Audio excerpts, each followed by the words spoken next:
Kanpur encounter, विकास दुबे के अनसुने किस्से और उसके बारे में स्थानीय लोग क्या कहते हैं, देखिए।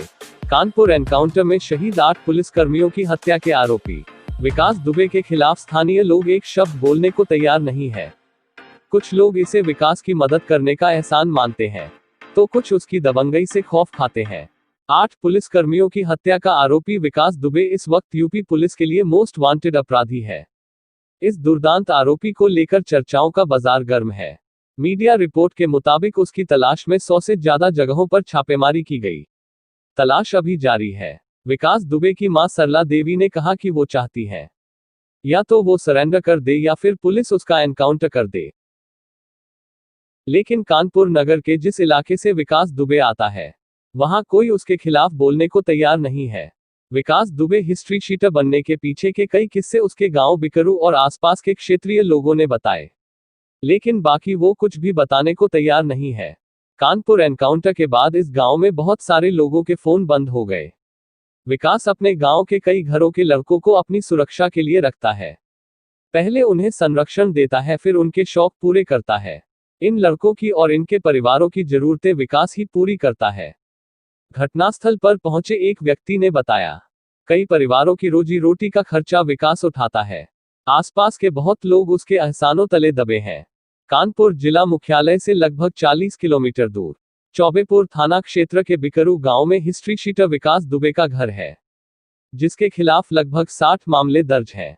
विकास ने कई मामलों को जेल में रहकर अंजाम दिया। एक स्थानीय निवासी के मुताबिक विकास दुबे का नाम पहली बार चर्चा में तब आया जब उसने शिवली थाने के अंदर वर्ष 2001 में राज्य मंत्री संतोष शुक्ला पर गोली चलाई थी, जिसमें किसी ने भी विकास के खिलाफ गवाही नहीं दी, जिसकी वजह से उसे कोई सजा नहीं हो सकी। इस घटना के बाद से विकास का मनोबल बढ़ा और उसने आसपास की कई बड़ी घटनाओं को अंजाम दिया। कई राजनीतिक पार्टियों में अच्छी पकड़ होने की वजह से विकास दुबे कुछ दिन जेल में बंद रहता और फिर जमानत पर रिहा हो जाता। वर्तमान में विकास की पत्नी ऋचा दुबे जिला पंचायत सदस्य है। विकास दुबे के हिस्ट्री शीटर बनने के कई किस्से। बिकरू गांव से लगभग 3 किलोमीटर दूर शिवली कस्बे में रहने वाले विकास के एक करीबी बताते हैं, जब विकास 17 साल का था तब इसने पहला मर्डर अपने ननिहाल में एक व्यक्ति का कर दिया था। जब इस मामले में कुछ नहीं हुआ तब से विकास छोटी मोटी लूटपाट करने लगा। बिकरू गांव में मुन्ना नाम का व्यक्ति था, जिसके पास 17-18 बीघा जमीन थी। उसका कोई नहीं था। उसकी जमीन हड़पने के लिए विकास ने मुन्ना को 1991 में मार दिया। इन घटनाओं के बाद से विकास का दबदबा क्षेत्र में बढ़ गया। क्षेत्रीय लोग विकास से दहशत खाने लगे, तो कुछ जरूरतमंद जिनकी विकास हमेशा मदद करता था, वो इसे अपना हमदर्द मानने लगे।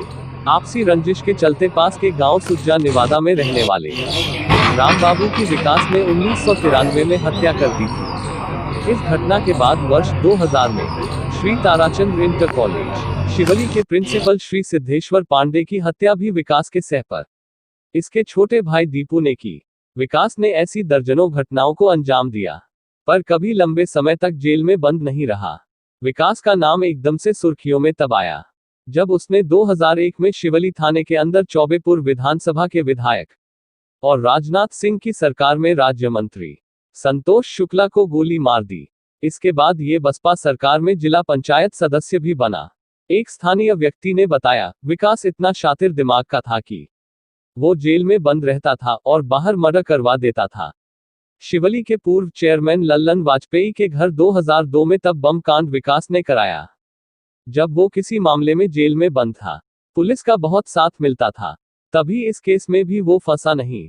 लल्लन वाजपेयी से विकास दुबे की दुश्मनी 1995 में शुरू हुई, जो अभी तक चल रही है। शिवली न्याय पंचायत में 20-25 साल लगातार अध्यक्ष रहे। लल्लन वाजपेयी बताते हैं, जब उसने बम कांड कराया था तब उसमें 3 लोग मारे गए थे, पर मामले में कुछ हुआ नहीं। विकास बहुत दूर पैदल नहीं चल सकता, उसके पैर में रॉड पड़ी है। इलाके में उसका रुतबा भी है और दबदबा भी। हमेशा काफिले के साथ निकलता है, पर उसने अपने गांव के लोगों को कभी हानि नहीं पहुंचाई।